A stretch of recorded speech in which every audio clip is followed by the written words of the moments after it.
A'udzubillahi minasyaitonirrajim. Bismillahirrahmanirrahim. Assalamualaikum warahmatullahi wabarakatuh. Kelas 8 SMP Negeri 1 Sangatta Selatan. Kembali kita bertemu dalam pembelajaran agama Islam secara daring. Hari ini kita akan belajar tentang ibadah puasa. KD 3.9 memahami tata cara puasa wajib dan puasa sunnah. Kita akan mempelajari tentang ketentuan-ketentuan atau tata cara berpuasa. Jadi sebelum kita mulai belajar, siapkan buku catatan PAI-nya. Hal-hal yang tidak ada dalam buku LKS atau buku PR-nya silakan dicatat di buku catatan PAI. Sebelum itu, mari kita berdoa terlebih dahulu. Semoga pembelajaran pada hari ini diridhoi Allah Subhanahu wa taala. Bismillahirrahmanirrahim.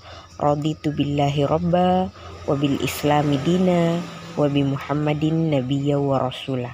Rabbi zidni ilma warzuqni fahma. Amin ya rabbal alamin. Anak-anak, sebagaimana sudah kita bahas sedikit di dalam kelas tentang makna ibadah puasa. Jadi ibadah puasa ini arti bahasanya berasal dari kata bahasa Arab yaitu shaum yang artinya menahan diri. Kemudian puasa secara istilah adalah menahan diri dari melakukan hal-hal yang membatalkan puasa.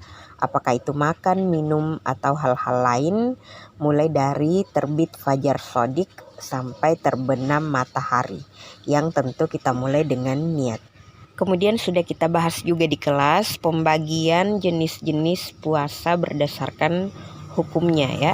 Jadi ada puasa yang wajib dilaksanakan yaitu puasa Ramadan, qada, kifarat, dan nazar. Kemudian puasa sunnah, nanti lebih lengkapnya dilihat di buku catatan, di buku LKS-nya, buku paket PR.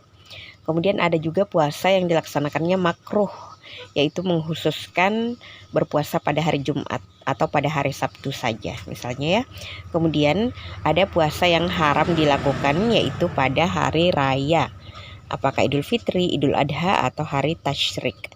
Hari Tasyrik ini adalah hari kedua, ketiga, dan keempat pada hari raya Idul Adha atau pada hari Idul Kurban.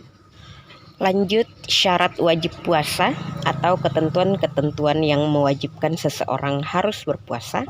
Yang pertama adalah orang Islam. Jadi jika kita Islam berarti kita wajib berpuasa. Kemudian harus balik dan berakal. Balik artinya sudah dewasa menurut ajaran Islam. Kalau secara psikologi ini biasa diistilahkan sudah mulai puber ya. Sudah mulai dewasa dalam Islam.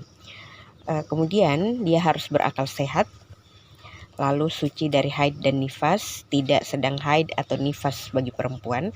Kemudian dia harus ada kuasa atau kekuatan atau mampu berpuasa.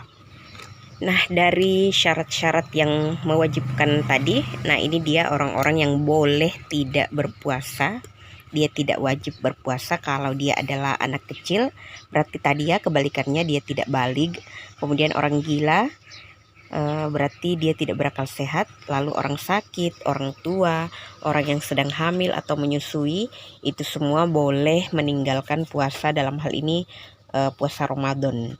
Tapi nanti harus dikodok atau membayar puasanya atau melakukan puasa ganti setelah keluar dari bulan Ramadan. Selanjutnya syarat sah puasa. Syarat sah artinya ketentuan-ketentuan yang membuat puasa kita diterima di sisi Allah Subhanahu wa taala sebagai ibadah kebaikan atau amal kebaikan. Yang pertama syaratnya harus beragama Islam, kemudian harus berakal sehat, kemudian harus mumayyiz atau bisa membedakan antara yang baik dan buruk. Kemudian harus berniat pada waktu malam untuk puasa fardu atau puasa wajib. Jadi malam-malam kita harus berniat memang untuk melakukan puasa keesokan harinya. Berbeda dengan puasa sunnah, niat puasa sunnah itu bisa dilakukan pada pagi hari. Kemudian syarat sahnya juga harus suci dari haid dan nifas. Jadi kalau seorang perempuan haid dan nifas lalu dia memaksa diri berpuasa, itu puasanya tidak diterima oleh Allah. Kemudian syarat sahnya juga harus menahan diri dari makan, minum, dan hal-hal apapun yang bisa membatalkan puasa. Syarat-syarat inilah yang akan membuat puasa kita diterima di sisi Allah. Kemudian rukun-rukun puasa atau hal wajib yang dilakukan dalam berpuasa itu ada 2 saja. Yang pertama adalah berniat pada malam hari. Jadi kita berniat memang nawaitu shauma ghadin an adai fardhi syahri ramadhana hadhihi sanati lillahi ta'ala. Seperti itu biasa kita berniat ya. Kemudian yang kedua yang rukun atau wajib dalam puasa adalah menahan diri dari segala yang membatalkan puasa, mulai dari terbit fajar sampai terbenam matahari. Jadi karena yang wajib hanya ada 2, berarti ritual-ritual puasa yang lain itu semuanya adalah hal-hal sunnah itu ya. Nah, kita bahas dulu hal-hal yang membatalkan puasa. Apa-apa saja yang bisa membuat puasa kita batal. Yang pertama adalah makan dan minum dengan sengaja, kemudian bersetubuh atau melakukan hubungan suami istri, kemudian istimna yaitu mengeluarkan mani. Keluar mani itu akan membatalkan puasa. Kemudian muntah dengan sengaja. Jadi orang yang muntah pada siang hari di bulan Ramadan itu akan membatalkan puasanya. Lalu berbekam, tidak boleh berbekam. Disuntik dengan hal yang cair, tidak boleh. Kemudian debu halus yang tebal atau pekat mungkin masuk ke mulut kah, ke hidung kah. Jadi sebisa mungkin jangan sampai kemasukan debu-debu pada saat berpuasa.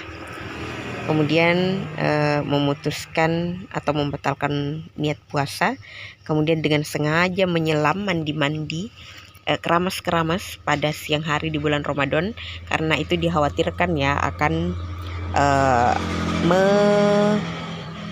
memakruhkan puasa atau dikhawatirkan akan menelan air pada saat dengan sengaja menyelam di siang hari di bulan Ramadan ya, sehingga itu lebih baik dihindari supaya tidak membatalkan puasa.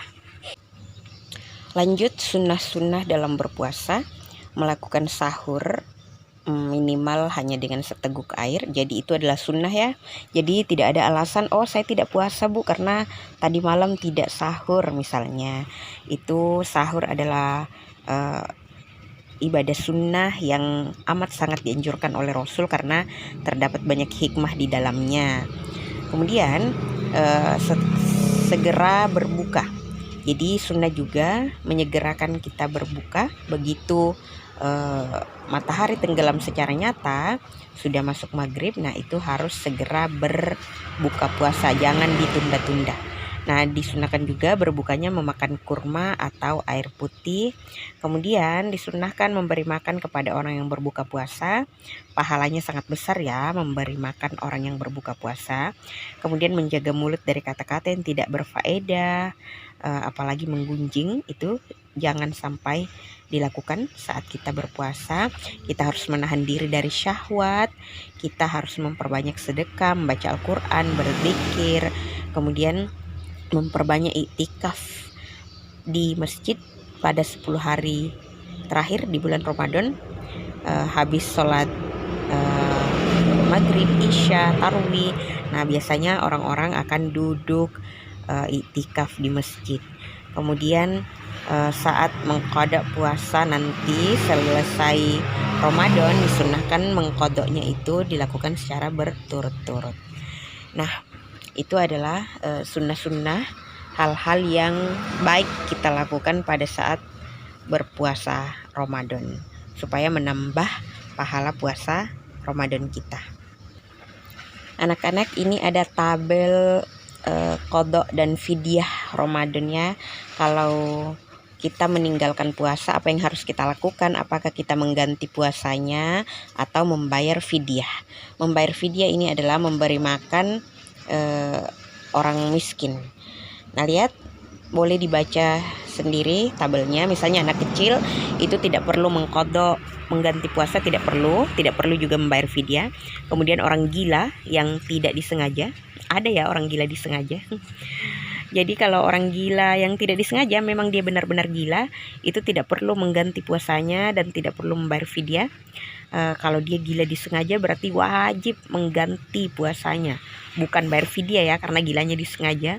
Kemudian sakit yang ada harapan sembuh, misalnya sakit biasa nih, dia lagi demam hari itu jadi tidak kuat puasa, nah berarti harus mengganti puasanya di bulan lain, di hari lain di luar bulan Ramadan. Kalau sakitnya tidak ada harapan sembuh atau dia sudah sangat tua, berarti dia harus membayar fidyah pada setiap hari di mana dia meninggalkan puasanya itu. Jadi dia wajib membayar fidyah. Kemudian orang yang pergi musafir itu wajib mengqadha, jadi bukan memfidyah. Orang yang hamil menyusui, kalau khawatir dirinya akan lapar, berarti dia harus mengqadha puasanya, boleh tidak puasa kalau sedang menyusui. Kalau mengkhawatirkan dirinya dan bayinya, berarti boleh mengqadha di luar bulan Ramadan. Kalau khawatir sama bayinya saja, berarti harus diqadha dan wajib juga membayar fidyah. Dia ikut puasa nih, tapi dia khawatir pada bayinya, jangan sampai bayinya kelaparan. Jadi di luar bulan Ramadan dia harus mengqadha puasanya, dan hari itu dia harus membayar fidyah dengan memberi makan fakir miskin pada saat mereka berbuka puasa. Kemudian orang haid dan nifas harus mengganti puasanya. Kalau yang berhubungan suami istri di siang hari di bulan Ramadan itu hukumannya atau kafaratnya memerdekakan budak atau puasa 2 bulan berturut-turut atau memberi makan 60 orang miskin. Nah anak-anak, itu dia pembahasan tentang ibadah puasa. Pertemuan selanjutnya nanti kita jelaskan lebih detail lagi tentang jenis-jenis puasa ya, sama hikmah puasa. Jadi untuk pembelajaran hari ini kita akhiri dulu dengan ucapan alhamdulillahirobbilalamin. Nanti silakan periksa tugasnya di classroom, dikerjakan hari ini juga. Kalau tugasnya esai berarti dikerjakan di buku catatan PAI, nanti difoto kirim di WA Bu Guru. Kita akhiri pembelajaran hari ini. Ibu ucapkan assalamualaikum warahmatullahi wabarakatuh.